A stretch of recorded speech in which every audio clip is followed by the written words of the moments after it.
현재 북한에서 일어나고 있는 실제 생활들을 소설처럼 만들어낸 이야기입니다. 수돗물이 탁해지기 시작한 건 작년 여름부터였다. 아니, 정확히 말하자면 그때부터 내가 눈치챈 것이다. 어쩌면 훨씬 전부터 그랬을지도 모른다. 덕천시 삼일동에 있는 우리 집 수도꼭지에서 나오는 물은 점점 더 뿌옇게 변해갔고 가라앉히면 바닥에 뭔가 모를 침전물이 쌓였다. 끓여도 마음이 놓이지 않았다. 아내는 늘 그 물로 밥을 짓고 국을 끓였지만 나는 점점 더 목구멍으로 넘기기가 힘들어졌다.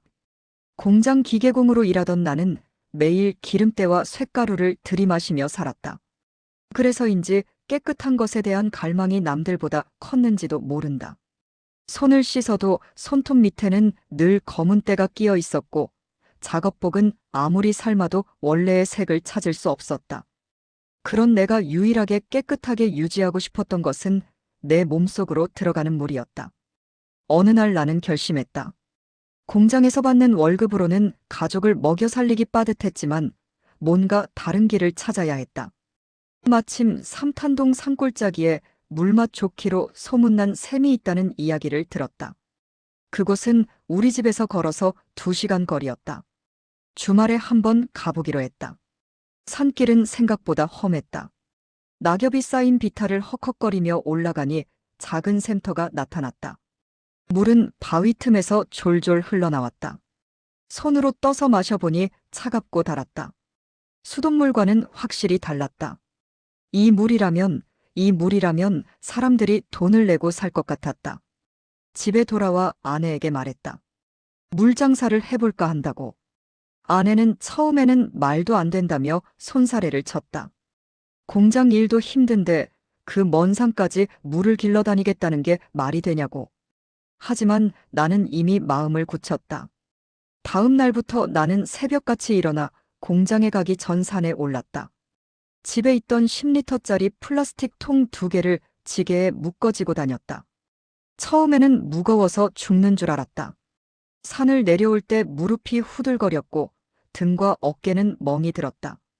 하지만 며칠이 지나자 몸이 적응했다. 한 달쯤 지났을 때 나는 이웃 몇 집에 물을 팔기 시작했다. 한 통에 북한 돈으로 2,000원. 수돗물보다 비쌌지만 깨끗한 물을 원하는 사람들은 있었다. 첫 손님은 윗집 김동무였다. 그는 간이 안 좋아서 약을 다려 먹어야 하는데 수돗물로는 도저히 믿음이 안 간다고 했다. 내가 가져온 물을 마셔보더니 바로 정기 배달을 신청했다. 일주일에 3번, 한 번에 2통씩. 그렇게 입소문이 났다. 한 달 후에는 5집, 2달 후에는 10집으로 늘어났다. 공장 일을 그만두기로 결심한 건 그 무렵이었다. 물장사로 버는 돈이 월급보다 많아졌기 때문이다. 당 간부들도 눈치채지 못하게 조용히 일을 그만뒀다. 공장에서는 내가 건강 문제로 그만뒀다고만 알고 있었다. 사실 거짓말은 아니었다. 매일 산을 오르내리며 물을 나르는 일이 공장 일보다 몸은 힘들었지만 적어도 내 사업이었다. 손님이 늘어나면서 문제가 생겼다. 혼자서는 감당이 안 됐다. 하루에 20통 이상을 날라야 했는데 산을 왕복하는 시간만 해도 몇 시간이었다. 배달까지 하려면 해가 져도 끝나지 않았다. 그때 동네 청년 하나가 찾아왔다. 최동무의 아들이었는데 군대 제대 후 일자리를 구하지 못하고 있었다. 그에게 제안했다. 물을 뜨는 일을 맡아주면 한 통당 500원을 주겠다고. 청년은 흔쾌히 승낙했다. 그는 젊고 힘이 좋아서 한 번에 4통씩 날랐다. 나는 배달에만 집중할 수 있게 됐다. 그렇게 역할 분담이 이뤄지면서 우리는 하루에 30통 이상을 팔 수 있게 됐다. 수입도 늘었다. 나는 청년에게 돈을 후하게 챙겨줬다. 신뢰할 수 있는 일꾼을 잃고 싶지 않았다. 장마철이 왔다. 그해 여름은 유난히 비가 많이 왔다. 수원지가 범람했고 수돗물은 완전히 진흙탕이 됐다. 사람들은 물을 끓일 수조차 없었다. 그때 우리의 사업은 폭발적으로 성장했다. 주문이 쏟아졌다. 하루에 50통, 60통을 팔았다. 나는 청년 한 명을 더 고용했고 낡은 수레 하나를 구해 배달 효율을 높였다. 그러나 문제는 곧 나타났다. 경쟁자가 생긴 것이다. 박동무라는 사람이었는데 그는 무창리 쪽 약수터에서 물을 떠다 팔기 시작했다. 게다가 가격을 우리보다 500원 싸게 매겼다. 몇몇 손님들이 그쪽으로 옮겨갔다. 나는 화가 났지만 어쩔 도리가 없었다. 시장 경쟁이라는 게 원래 그런 것 아니겠는가. 그런데 한 달쯤 지나서 소문이 돌기 시작했다. 박동무가 파는 물에서 이상한 냄새가 난다는 것이었다. 어떤 사람은 배탈이 났다고도 했다. 알고 보니 그는 약수에 수돗물을 섞어 팔고 있었다. 물량을 늘리려고 꼼수를 쓴 것이다. 금방 들통이 났다. 사람들은 분노했고 박동무는 동네에서 쫓겨나다시피 했다. 그 사건 이후 나는 깨달았다. 이 사업에서 가장 중요한 것은 신뢰라는 것을. 아무리 돈을 많이 벌고 싶어도 물을 속여서는 안 된다는 것을. 나는 더욱 철저해졌다. 매일 아침 직접 샘터에 가서 물의 상태를 확인했다. 비가 온 다음 날에는 샘물이 약간 흐려질 수 있어서 그런 날에는 물이 완전히 맑아질 때까지 기다렸다가 떴다. 손님들에게는 솔직하게 말했다. 오늘은 비가 와서 물이 약간 늦어질 수 있다고. 손님들은 오히려 고마워했다. 그들은 내가 정직하다는 걸 알았다. 그렇게 신뢰가 쌓였다. 박동무 때문에 떠났던 손님들도 하나둘 다시 돌아왔다. 가격이 조금 비싸도 믿을 수 있는 물을 원했던 것이다. 겨울이 다가왔다. 영하 20도까지 내려가는 혹독한 추위였다. 수도관이 얼어터지기 시작했다. 동네 곳곳에서 물이 나오지 않는다는 아우성이 들렸다. 사람들은 눈을 녹여 쓰거나 강에 가서 얼음을 깨고 물을 길어왔다. 하지만 그것도 한계가 있었다. 강물은 오염되어 있었고 눈을 녹이는 것도 번거로운 일이었다. 우리의 주문은 또다시 폭증했다. 이번에는 단순히 식수뿐만 아니라 생활용수까지 배달해달라는 요청이 들어왔다. 나는 고민했다. 생활용수까지 배달하려면 인력을 대폭 늘려야 했다. 투자가 필요했다. 하지만 기회이기도 했다. 나는 결단을 내렸다.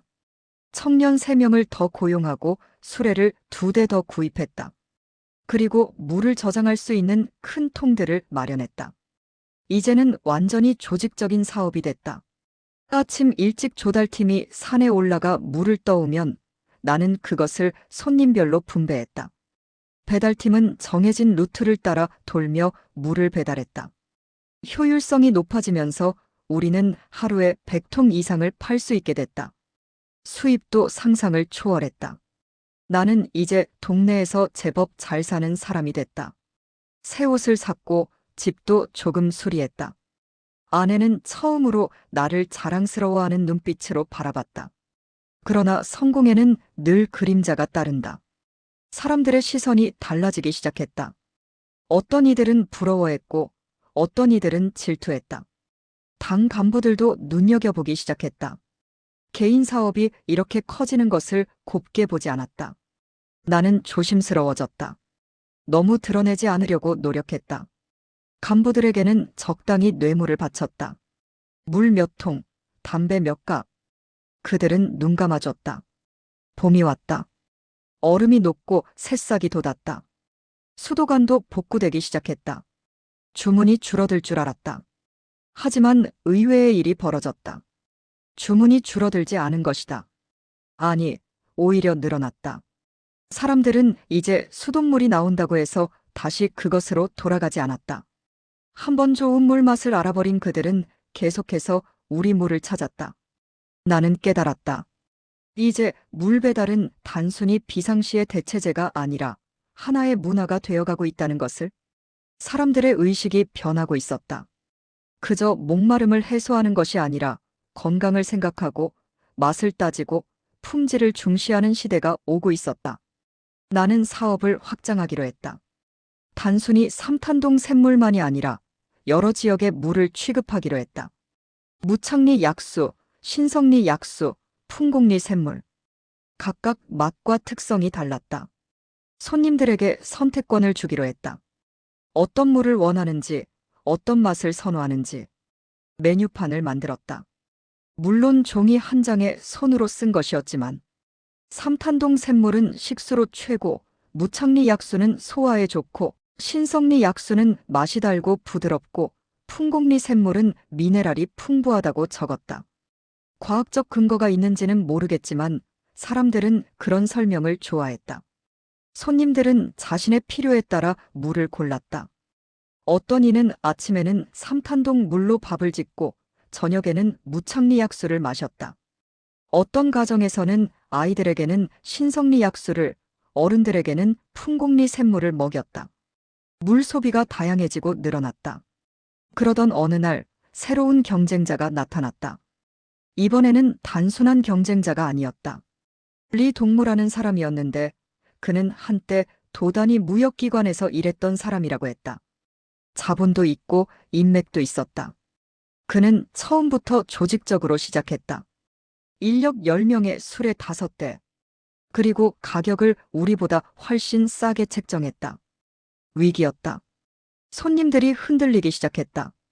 가격이 싸면 당연히 그쪽으로 기울 수밖에 없었다. 나는 고민에 빠졌다. 가격 경쟁에 뛰어들어야 하나. 하지만 그러면 수익이 줄어든다. 직원들 월급도 제대로 줄 수 없게 된다. 밤새도록 고민했다. 아내와도 의논했다. 그리고 결론을 내렸다. 가격을 낮추지 않기로. 대신 서비스를 더 좋게 하기로. 우리의 강점은 신뢰와 성실함이었다. 그것을 더욱 강화하기로 했다. 다음 날부터 나는 모든 손님 집을 직접 방문했다. 그동안 고마웠다고 인사했다. 그리고 약속했다. 앞으로도 매일 아침 가장 신선한 물을 떠서 가져다 드리겠다고. 한 통이라도 흐리거나 이상이 있으면 바로 교환해 드리겠다고. 비가 오나 눈이 오나 정해진 시간에 배달하겠다고. 손님들은 감동했다. 그들은 내 손을 꼭 잡았다. 걱정하지 말라고, 자기들은 계속 우리 물을 마시겠다고 했다. 물론 몇몇은 떠났다. 가격이 중요한 사람들이었다. 하지만 대부분은 남았다. 신뢰가 가격보다 중요하다고 생각하는 사람들이었다. 그리고 한 달쯤 지났을 때 예상했던 일이 벌어졌다. 리 동무의 사업에 문제가 생긴 것이다. 인력이 많다 보니 관리가 안 됐다. 어떤 배달원은 물을 대충 떠왔고 어떤 배달원은 시간을 지키지 않았다. 손님들의 불만이 쌓였다. 게다가 리 동무는 사무실에만 앉아 있었다. 현장을 직접 챙기지 않았다. 결정타는 물 사고였다. 리 동무의 배달원 중 하나가 물을 떠올 때 빈통을 씻지 않고 사용한 것이다. 그 통에는 전에 휘발유가 담겨 있었다. 물에서 휘발유 냄새가 났고 그것을 마신 아이가 배탈이 났다. 소문은 삽시간에 퍼졌다. 리 동무의 사업은 무너졌다. 손님들이 떠났고 직원들도 하나둘 그만뒀다. 2달 만에 그는 사업을 접었다. 그가 빼앗아갔던 손님들이 다시 우리에게 돌아왔다. 미안하다며, 역시 믿을 수 있는 곳은 여기라며. 나는 그들을 다시 받아들였다. 나무라지 않았다. 사람은 누구나 실수할 수 있고 더 나은 선택을 찾아갈 권리가 있으니까. 중요한 것은 결국 어디로 돌아오느냐였다. 그 사건 이후 우리의 명성은 더욱 공고해졌다. 덕천시에서 물배달이라고 하면 우리를 떠올렸다. 나는 이제 단순한 물장수가 아니라 이 동네 물산업의 개척자가 됐다. 사람들은 나를 존중했고 믿었다. 직원들도 자부심을 가졌다. 그들은 단순히 물을 나르는 사람이 아니라 주민들의 건강을 책임지는 사람이라고 생각했다. 나는 그들을 가족처럼 대했다. 월급을 제때 줬고 명절에는 보너스도 챙겼다. 아프면 쉬게 했고 집에 경조사가 있으면 도와줬다. 조직이 안정되자 나는 새로운 시도를 해볼 수 있게 됐다. 우유 배달도 시작한 것이다. 근처 농장에서 생산되는 우유를 아침마다 배달했다. 물과 함께 주문하면 할인도 해줬다.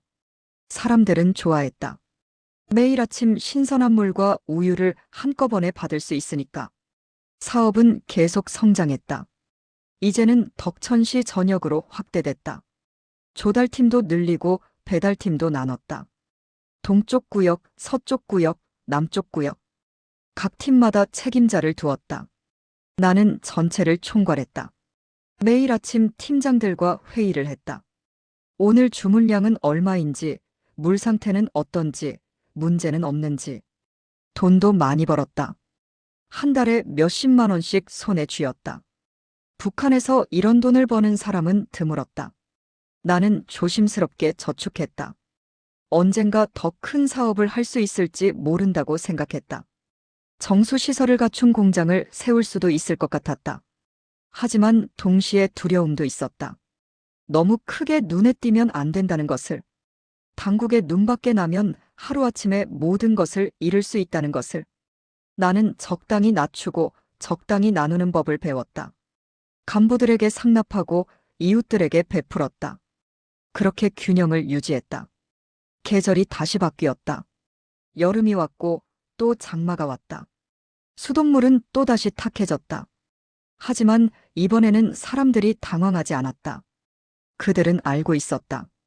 우리가 있다는 것을, 믿을 수 있는 물을 배달해주는 사람들이 있다는 것을. 주문 전화가 빗발쳤다. 우리는 준비되어 있었다. 미리 예측하고 인력을 배치했다.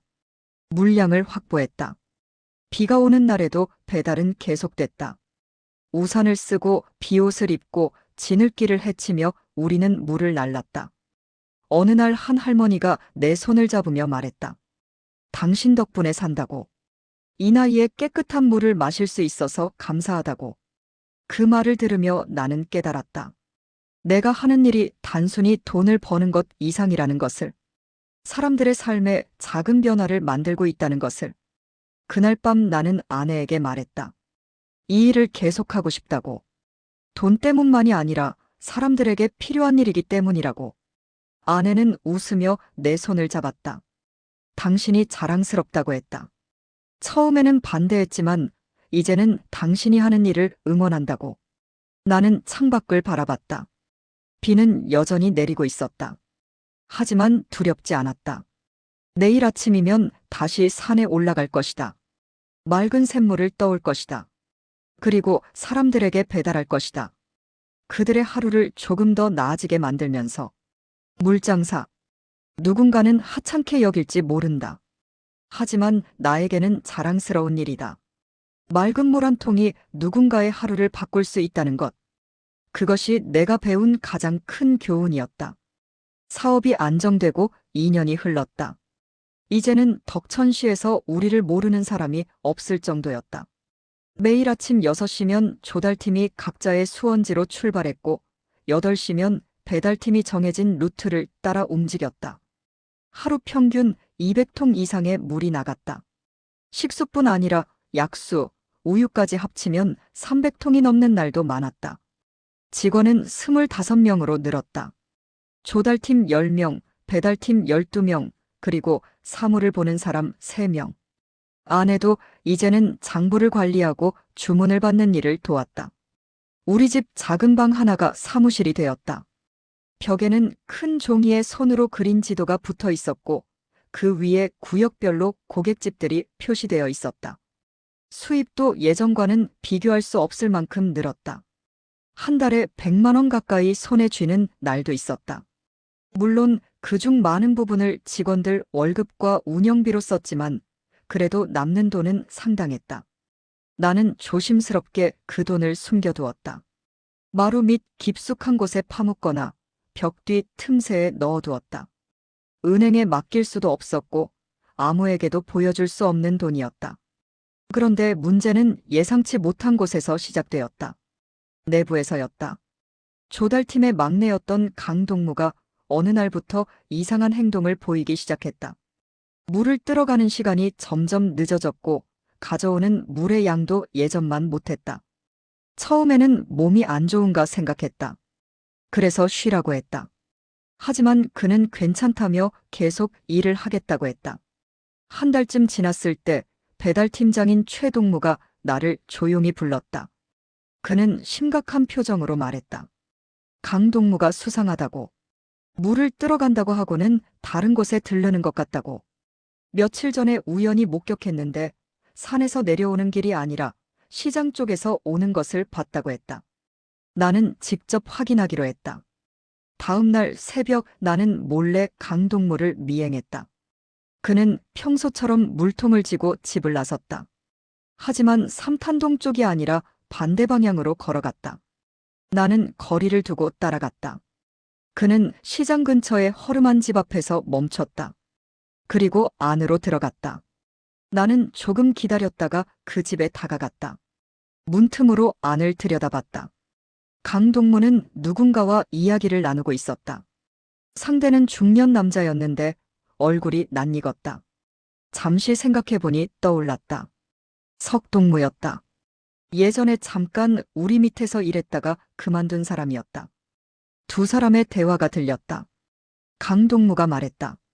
이번 주까지는 괜찮을 것 같다고. 아직 눈치채지 못한 것 같다고. 석동무가 웃으며 대답했다. 잘했다고. 조금만 더 하면 충분한 정보를 모을 수 있을 거라고. 그러면 자기들도 똑같은 사업을 시작할 수 있을 거라고. 나는 그 순간 모든 것을 이해했다. 강동무는 스파이였다. 우리의 사업 방식, 수원지 위치, 고객 명단, 가격 정책까지 모든 것을 빼돌리고 있었던 것이다. 석동무는 그 정보로 경쟁업체를 차릴 작정이었다. 분노가 치밀어 올랐다. 당장 들어가서 따져 묻고 싶었다. 하지만 참았다. 감정적으로 대응하면 안 됐다. 냉정하게 생각해야 했다. 나는 조용히 그 자리를 떠나 집으로 돌아왔다. 집에 도착해서 최동무를 불렀다. 그리고 내가 본 것을 설명했다. 최동무는 분개했다. 당장 쫓아내자고 했다. 하지만 나는 다른 생각이 있었다. 강동무를 그대로 두기로 한 것이다. 대신 그에게 거짓 정보를 흘리기로 했다.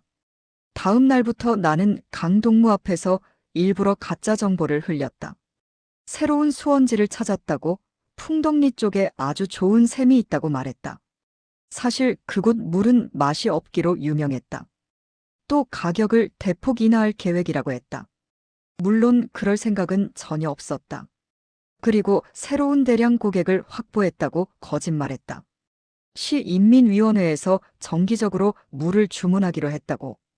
강동무는 열심히 그 정보를 받아 적는 것처럼 보였다. 그의 눈빛이 반짝였다. 아마도 엄청난 정보를 얻었다고 생각했을 것이다. 나는 속으로 웃음이 나왔다. 2주 후 강동무가 갑자기 그만두겠다고 했다. 고향에 급한 일이 생겼다며 급하게 떠났다. 나는 아쉬운 척하며 글을 보냈다. 그리고 기다렸다. 한 달쯤 지나자 소문이 들려왔다.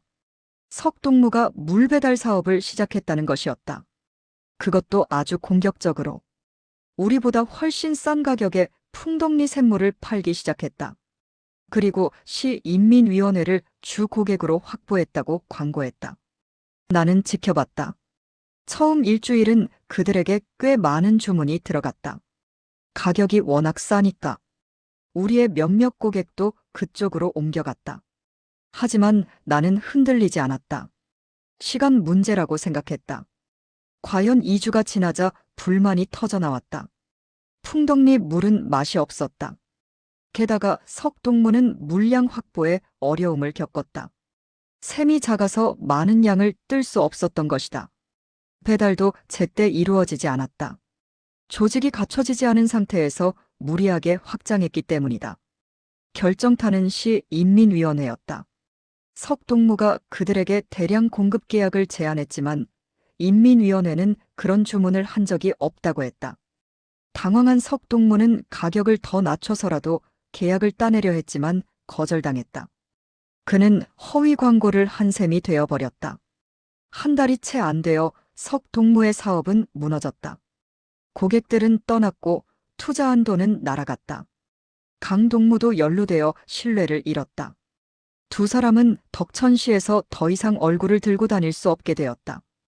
우리에게 떠났던 고객들이 다시 돌아왔다.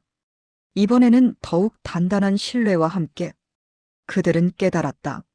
싼 게 비지떡이라는 것을. 오랜 시간 쌓아온 신뢰가 얼마나 중요한지를. 하지만 이 사건은 나에게 경각심을 주었다. 내부의 적이 얼마나 위험한지, 정보가 얼마나 중요한지 깨달았다. 나는 조직을 더욱 철저히 관리하기 시작했다. 직원들과 개별 면담을 정기적으로 했다. 그들의 불만이나 어려움을 듣고 해결해 주려 노력했다. 월급도 인상했다. 충성심은 돈으로 살 수 없지만 최소한의 대우는 필요했다. 그리고 핵심 정보는 철저히 분산시켰다. 전체 고객 명단은 나만 알고 있었다. 각 팀장은 자기 구역만 알았다. 수원지 정보도 마찬가지였다. 조달 팀원들은 각자 맡은 셈만 알았고 전체 수원지 목록은 나만 가지고 있었다. 계절이 바뀌었다. 가을이 왔다. 단풍이 들고 날씨가 선선해졌다. 이 시기는 물 사업에 있어서 비수기였다. 수돗물도 비교적 깨끗했고 날씨도 춥지 않아서 물 깃기가 어렵지 않았다. 주문량은 여름의 절반 정도로 줄었다. 하지만 나는 이 시기를 준비의 시간으로 활용했다. 겨울을 대비해 장비를 점검했다. 수레의 바퀴를 새 것으로 교체하고 물통도 낡은 것들을 정리했다. 직원들에게는 휴가를 주었다. 돌아가며 쉬게 하면서도 최소 인력은 유지했다. 그리고 나는 새로운 계획을 세우기 시작했다. 단순히 물을 배달하는 것을 넘어서 물 관련 종합 서비스를 제공하는 것이었다. 물통 대여 서비스, 정수 필터 판매, 심지어 우물 청소까지. 물과 관련된 모든 것을 우리가 해결해 주는 것이다. 아내는 처음에는 너무 욕심내는 것 아니냐고 했다. 하지만 나는 확신했다. 시장은 계속 변하고 우리도 변해야 살아남을 수 있다고. 현재에 안주하면 언젠가는 도태될 것이라고. 나는 시장 조사를 시작했다. 직접 주민들을 찾아다니며 물었다. 어떤 서비스가 필요한지, 얼마를 지불할 의향이 있는지. 사람들의 반응은 생각보다 좋았다. 특히 물통 대여 서비스에 관심이 많았다. 집에 물통을 보관할 공간이 없는 사람들이 많았던 것이다. 나는 중국에서 넘어온 플라스틱 물통을 대량으로 구입했다. 그리고 대여 시스템을 만들었다. 보증금을 받고 물통을 빌려주되 우리가 정기적으로 방문해서 씻어주고 관리해주는 것이다. 추가 비용은 거의 없었지만 고객들은 편리함을 크게 느꼈다. 이 서비스는 큰 성공을 거뒀다. 한 달 만에 100가구 이상이 신청했다. 우리는 단순한 물 배달 업체에서 물관리 서비스 회사로 진화하고 있었다. 그런데 이 무렵 예상치 못한 인물이 나를 찾아왔다. 시인민위원회의 부위원장이었다. 그는 사무복을 입고 운전사를 대동하고 우리 집에 나타났다. 나는 긴장했다. 혹시 문제가 생긴 건가? 뇌물이 부족했나? 아니면 사업 자체를 문제 삼으려는 건가? 하지만 그의 말은 의외였다. 그는 우리 사업에 감탄했다고 했다. 주민들의 생활을 개선하고 일자리도 창출하고 있다고. 그러면서 제안을 했다. 시 차원에서 공식적으로 우리 사업을 지원하겠다는 것이었다. 나는 조심스러웠다. 당국의 지원은 양날의 검이었다. 도움이 될 수도 있지만 간섭과 통제를 받게 될 수도 있었다. 나는 신중하게 물었다. 구체적으로 어떤 지원을 말씀하시는 건지. 부위원장은 설명했다. 첫째, 공식적인 사업 허가증을 발급해주겠다는 것. 이제까지 나는 허가 없이 사업을 해왔다. 물론 뇌물로 눈 감아준 것이지만 언제든 문제가 될 수 있었다.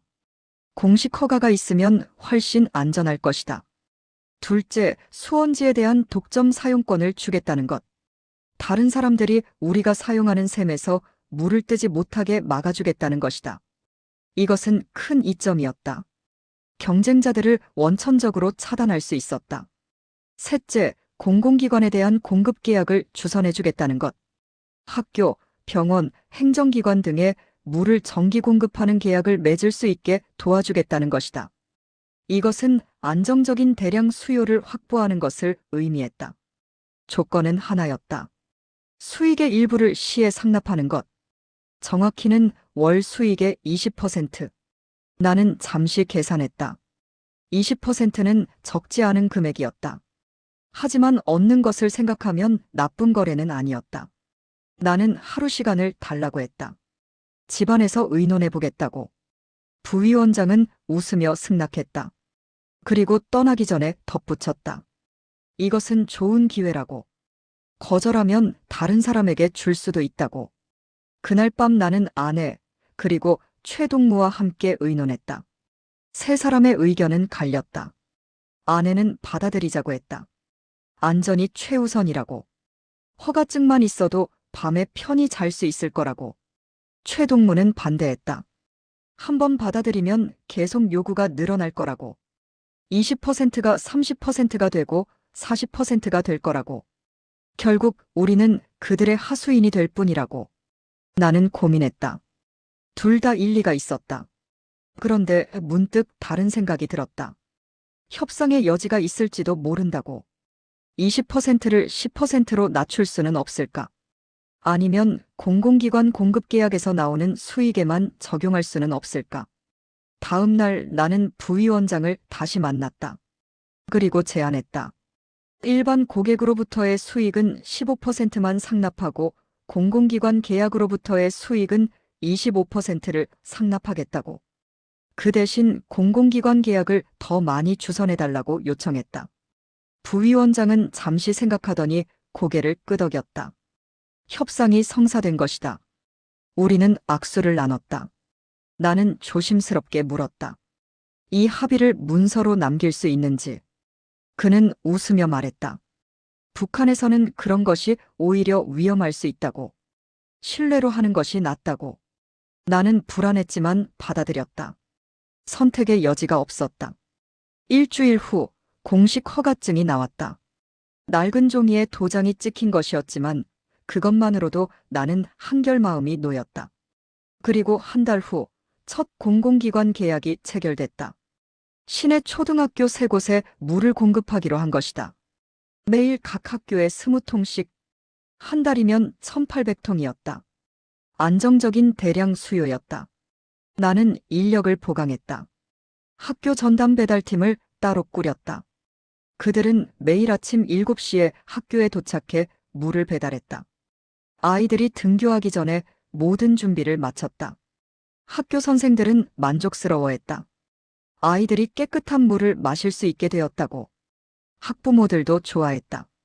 일부는 자기 집에도 배달해달라고 신청했다. 입소문이 퍼지면서 일반 고객도 늘었다. 사업은 다시 한번 도약했다. 월 수익이 2배로 늘었다. 물론 상납금도 늘었지만 그래도 순수익은 훨씬 많아졌다. 나는 집을 새로 지었다. 좀 더 넓고 튼튼한 집. 직원들을 위한 사무실도 따로 마련했다. 하지만 동시에 긴장의 끈을 놓지 않았다. 시 당국과의 관계는 미묘했다. 그들은 협력자이자 감시자였다. 나는 매달 정확히 상납금을 냈다. 한 푼도 빠뜨리지 않았다. 그리고 명절마다 선물도 챙겼다. 관계를 좋게 유지하는 것이 중요했다. 겨울이 다가왔다. 2번째 겨울이었다. 이번에는 준비가 철저했다. 월동 장비도 갖췄고 인력도 충분했다. 수원지가 얼어붙을 것을 대비해 여러 곳에 분산시켰다. 한 곳이 안 되면 다른 곳에서 물을 뜰 수 있도록. 첫눈이 내린 날 나는 삼탄동 샘터에 올라갔다. 눈 덮인 산은 고요했다. 샘물은 여전히 흘렀다. 차갑고 맑았다. 나는 손으로 떠서 마셨다. 2년 전 처음 이곳에 왔을 때의 그 맛 그대로였다. 나는 생각했다. 이 물이 얼마나 많은 사람들의 삶을 바꿨을까? 얼마나 많은 가정에 작은 행복을 가져다 줬을까? 그리고 나는 이 모든 것을 시작한 사람은 무엇을 얻었을까? 돈을 벌었다. 지위도 얻었다. 사람들의 존경도 받았다. 하지만 동시에 책임도 무거워졌다. 25명의 직원과 그 가족들, 수백 명의 고객들, 그들 모두가 나를 의지하고 있었다. 실패하면 그들 모두가 피해를 입는다. 나는 다시 한번 다짐했다. 최선을 다하자. 정직하게 일하자. 신뢰를 지키자. 그것이 이 일을 시작할 때 세운 원칙이었고, 지금도 변함없이 지켜야 할 원칙이었다. 산을 내려오며 나는 멀리 덕천시 전경을 바라봤다. 저 많은 집들에서 오늘도 사람들은 우리가 배달한 물을 마시고 있을 것이다. 그 생각만으로도 뿌듯했다. 힘들어도 계속할 수 있는 이유였다. 집에 도착하니 아내가 따뜻한 차를 내왔다. 물론 우리 물로 끓인 것이었다. 나는 한 모금 마시며 웃었다. 우리가 파는 물을 우리도 마신다. 그것이 최고의 품질 보증 아니겠는가. 그날 밤 나는 오랜만에 푹 잤다. 내일 또 바쁜 하루가 시작될 것이다. 하지만 두렵지 않았다. 나에게는 믿을 수 있는 팀이 있었고 단단한 고객 기반이 있었다. 그리고 무엇보다 맑은 물이 있었다. 3년째 봄이었다. 사업은 이제 덕천시를 넘어 인근 지역으로까지 확장되고 있었다. 순천시와 개천시에서도 우리 물을 찾는 사람들이 생겨났다. 소문은 사람들의 입을 통해 퍼졌다. 덕천에 맑은 물을 배달하는 곳이 있다고. 믿을 수 있는 곳이라고. 직원은 이제 40명이 넘었다. 조달팀, 배달팀뿐만 아니라 관리팀, 품질검사팀까지 생겼다. 품질검사팀은 내가 특별히 신경 써서 만든 조직이었다. 매일 아침 물을 뜨면 그들이 먼저 검사했다. 눈으로 확인하고 맛을 보고 냄새를 맡았다. 조금이라도 의심스러우면 그 물은 버렸다. 손해를 보더라도 품질을 지키는 것이 더 중요했다. 어느 날 나는 중요한 결정을 내려야 할 순간에 직면했다. 평양에서 온 사람이 나를 찾아온 것이다. 그는 자신을 무역회사 간부라고 소개했다. 정장을 입고 고급 시계를 차고 있었다. 그의 제안은 단순 명료했다. 평양에도 우리 물을 공급해달라는 것이었다. 평양. 그곳은 다른 세계였다. 북한에서 가장 잘 사는 사람들이 모여 사는 곳. 권력과 돈이 집중된 곳. 그곳 시장에 진출한다는 것은 엄청난 기회였다. 하지만 동시에 위험도 컸다. 평양은 통제가 심했고 경쟁도 치열했다. 무엇보다 그곳의 물을 내가 감당할 수 있을까? 그 사람은 설명했다. 평양에도 수돗물 문제가 심각하다고. 특히 신흥부유층들이 깨끗한 물을 찾고 있다고. 가격은 문제가 안 된다고. 품질만 보장하면 얼마든지 지불할 용의가 있다고. 나는 조심스럽게 물었다. 구체적으로 어떤 방식인지. 그는 대답했다. 우리가 덕천에서 물을 떠서 평양까지 운반하는 것이다. 물론 운송비는 그쪽에서 부담한다. 우리는 물만 공급하면 된다. 한 통당 가격은 덕천에서 받는 것의 3배였다. 3배. 엄청난 수익이었다. 하지만 나는 즉답을 피했다. 생각할 시간을 달라고 했다. 그는 명함을 주고 갔다. 사실 북한에서 명함은 흔치 않았다.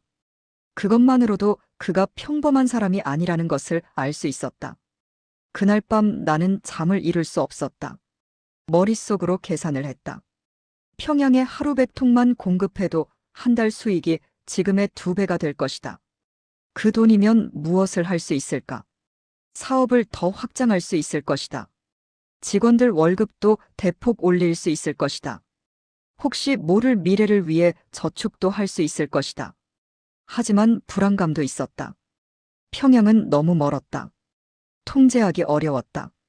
그리고 그들과 거래하다가 혹시 문제가 생기면 어떻게 하나. 나는 작은 도시의 물장수일 뿐이다. 평양의 권력자들과 대등하게 협상할 수 있을까? 일주일을 고민한 끝에 나는 결정했다. 해보기로. 하지만 조건을 걸었다. 시범 운영부터 시작하자고. 한 달 동안 소량만 공급해보고 양쪽 모두 만족하면 그때 본격적으로 계약하자고. 평양 사람은 수락했다. 첫 배송은 긴장의 연속이었다. 새벽 4시에 조달팀이 가장 좋은 물을 떴다. 나는 직접 검사했다. 완벽했다. 그 물을 특수 제작한 대형통에 담아 트럭에 실었다. 트럭은 평양 측에서 제공한 것이었다. 우리 배달원 2명이 동행했다. 평양까지는 5시간이 걸렸다. 도로 사정이 좋지 않았고 검문소도 여러 곳을 통과해야 했다. 하지만 평양 측에서 사전에 조율을 해둔 덕분에 큰 문제 없이 통과했다.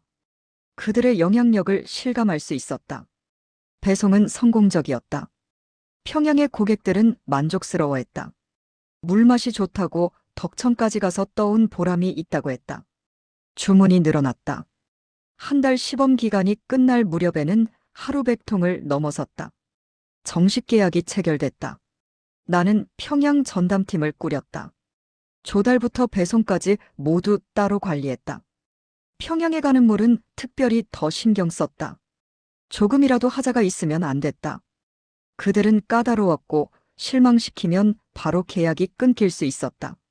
수익은 정말로 2배가 됐다. 나는 처음으로 여유를 느꼈다. 돈 걱정을 하지 않아도 됐다. 직원들 월급을 대폭 인상했다. 조달팀은 월 5만 원, 배달팀은 4만 원, 관리팀은 6만 원. 북한에서 이 정도 월급을 받는 사람은 많지 않았다. 직원들은 감격했다. 그들의 충성심은 더욱 단단해졌다. 하지만 성공은 새로운 문제를 불러왔다. 시기와 질투였다. 동네에서 수군거림이 들렸다. 저 집이 너무 잘 산다고. 어디서 그렇게 돈을 버느냐고. 혹시 밀수라도 하는 것 아니냐고. 나는 최대한 조심했다. 겉으로 드러내지 않으려 했다.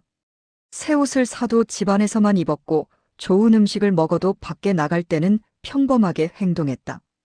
당 간부들의 요구도 늘어났다. 이전에는 월 수익의 15%를 상납했는데 어느 날 갑자기 20%로 올려달라고 했다. 평양 거래로 돈을 많이 번다는 소문이 들어간 것이다. 나는 협상을 시도했지만 소용없었다. 거부하면 사업 자체를 막을 수 있다는 암시를 줬다. 나는 어쩔 수 없이 받아들였다. 그리고 또 다른 문제가 생겼다. 수원지 고갈이었다. 삼탄동 샘은 하루에 일정량의 물만 나왔다. 그런데 수요가 계속 늘어나면서 샘이 감당할 수 없게 된 것이다. 억지로 더 많이 뜨면 샘이 마를 위험이 있었다. 나는 고민에 빠졌다. 새로운 수원지를 찾아야 했다. 나는 직접 산을 돌아다녔다. 지도를 펴놓고 연구했다. 주민들에게 물어봤다. 어디에 좋은 샘이 있는지. 그렇게 한 달을 헤맨 끝에 찾아냈다. 덕천시에서 북쪽으로 15km 떨어진 산골짜기에 큰 샘이 있었다. 물맛도 좋았고 수량도 풍부했다. 문제는 거리였다. 왕복 6시간이 걸렸다. 조달팀의 부담이 너무 컸다. 나는 결단을 내렸다. 그곳에 임시 저장소를 만들기로 한 것이다. 산속에 작은 움막을 짓고 큰 물탱크를 설치했다. 조달팀은 그곳에서 하루 이틀씩 머물며 물을 저장하고 운반팀이 정기적으로 와서 가져가는 방식이었다. 이 시스템은 효율적이었다. 조달팀은 매일 왕복할 필요가 없었고 물은 항상 신선하게 유지됐다. 물론 비용이 더 들었다. 움막 건설비, 물탱크 구입비, 조달팀의 체류 비용까지. 하지만 장기적으로는 이득이었다. 안정적인 물 공급이 가능해졌기 때문이다. 여름이 다시 왔다. 세 번째 여름이었다. 장마가 시작됐다. 이번에는 유난히 비가 많이 왔다. 강이 범람하고 산사태가 일어났다. 수원지로 가는 길이 끊겼다. 나는 긴급 회의를 소집했다. 어떻게든 물을 공급해야 했다. 특히 평양 쪽은 하루라도 끊기면 안 됐다. 우리는 대체 경로를 찾았다. 더 멀지만 안전한 길로 돌아가기로 했다. 시간은 2배로 걸렸지만 어쩔 도리가 없었다. 조달팀은 밤낮으로 일했다. 배달팀도 마찬가지였다. 모두가 지쳐갔다. 하지만 아무도 불평하지 않았다. 우리는 하나의 팀이었고 책임을 함께 지고 있었다. 2주 동안의 악천후가 지나갔다. 길이 복구됐다. 우리는 해냈다. 단 하루도 배송을 놓치지 않았다. 고객들은 감동했다. 이런 날씨에도 물을 배달해주다니. 그들의 신뢰는 더욱 깊어졌다. 평양 측에서도 연락이 왔다. 대단하다고, 계약을 2년 더 연장하고 싶다고. 하지만 나는 그 2주 동안 깨달은 것이 있었다. 이렇게는 오래 갈 수 없다는 것을. 인력에만 의존하는 시스템은 한계가 있었다. 날씨나 사고에 너무 취약했다. 더 체계적인 방법이 필요했다. 나는 과감한 계획을 세웠다. 정수시설을 갖춘 작은 공장을 짓기로 한 것이다. 물론 북한에서 개인이 공장을 짓는다는 것은 쉬운 일이 아니었다.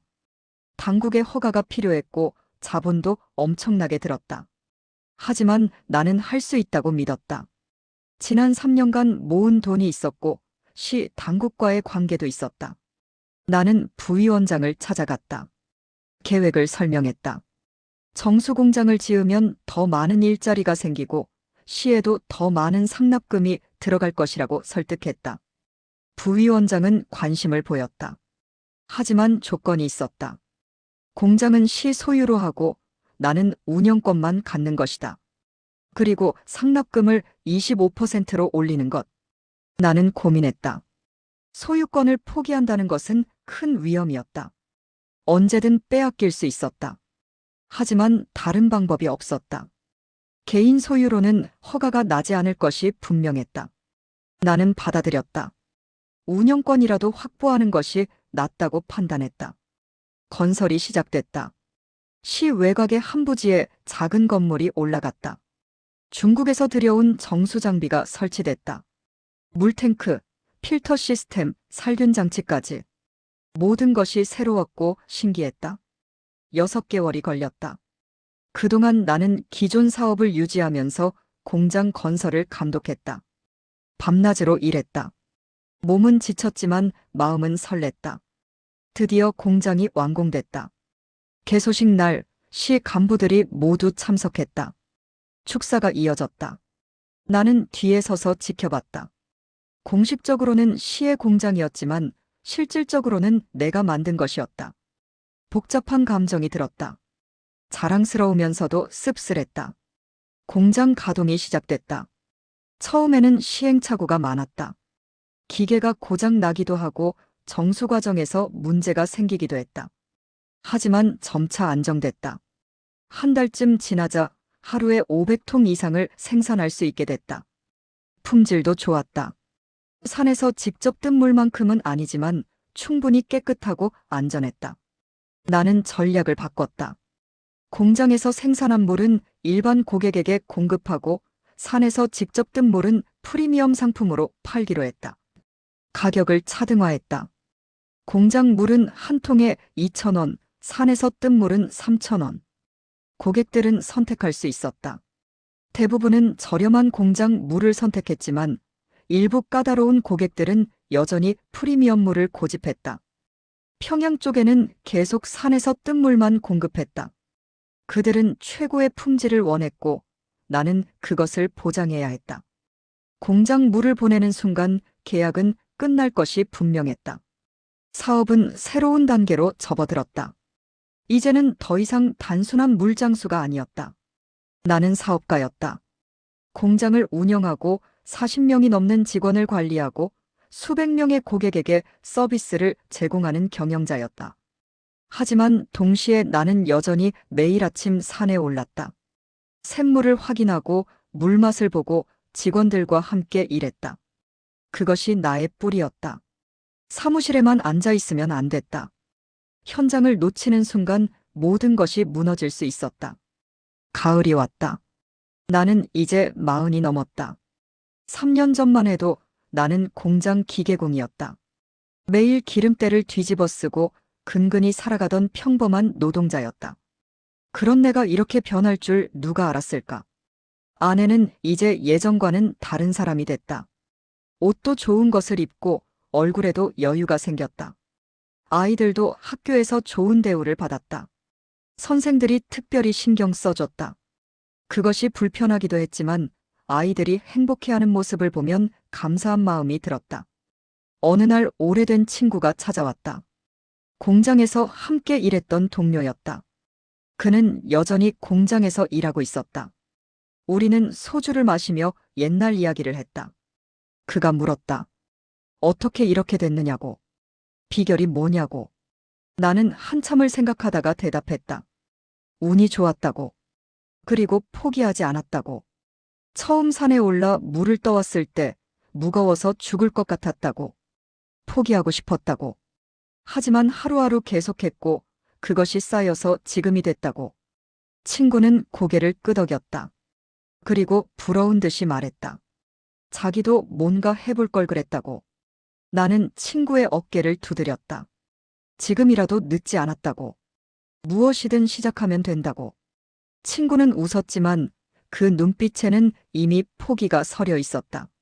나는 안타까웠지만 더 이상 말하지 않았다. 사람마다 자기 길이 있는 법이니까. 겨울이 또 왔다. 네 번째 겨울이었다. 이제는 겨울이 두렵지 않았다. 공장이 있었고 여러 수원지가 있었고 경험이 쌓였다. 우리는 어떤 날씨에도 대응할 수 있었다. 크리스마스 이브 날 나는 사무실에 혼자 앉아 있었다. 창밖으로 눈이 내렸다. 고요했다. 나는 장부를 펼쳐 한 해를 정리했다. 매출, 지출, 이익. 숫자들이 빼곡했다. 이 모든 것이 현실이라는 게 믿기지 않았다. 문득 생각했다. 이제 어디로 가야 할까? 사업은 안정됐다. 돈도 벌었다. 직원들도 만족하고 고객들도 행복하다. 더 이상 바랄 게 있을까? 아니, 이대로 계속 가는 것이 맞는 걸까? 깊은 밤, 나는 혼자 산에 올랐다. 삼탄동 샘터까지. 눈 덮인 길을 헤치며 2시간을 걸었다. 샘은 여전히 그 자리에 있었다. 얼지 않고 맑게 흐르고 있었다. 나는 손으로 떠서 마셨다. 차갑고 깨끗했다. 3년 전 그 맛 그대로였다. 나는 그제야 깨달았다. 변한 것은 사업의 규모이지 본질은 변하지 않았다는 것을. 여전히 나는 맑은 물을 사람들에게 전하는 사람이었다. 그것이 처음 이 일을 시작한 이유였고 지금도 계속하는 이유였다. 산을 내려오며 나는 결심했다. 계속 가기로. 더 크게 만들 필요는 없다. 대신 더 좋게 만들 것이다. 품질을 높이고 서비스를 개선하고 직원들을 더 잘 대우할 것이다. 규모의 성장보다 질의 성장. 그것이 앞으로의 방향이었다. 집에 도착하니 아내가 깨어 있었다. 어디 갔었느냐고 물었다. 나는 웃으며 대답했다. 샘에 다녀왔다고. 초심을 찾으러 갔다고. 아내는 이해하지 못하는 표정이었지만 따뜻한 차를 내왔다. 우리는 나란히 앉아 차를 마셨다. 창밖으로 새벽이 밝아왔다. 곧 직원들이 출근할 것이고 조달팀이 산으로 떠날 것이고 배달팀이 거리로 나갈 것이다. 오늘도 수백 가정에 맑은 물이 배달될 것이다. 나는 생각했다. 이것이 내 인생이구나. 물장수. 물을 나르는 사람. 누군가는 하찮게 여길지 모르지만 나에게는 자랑스러운 일이다. 사람들의 하루를 조금 더 나아지게 만드는 일.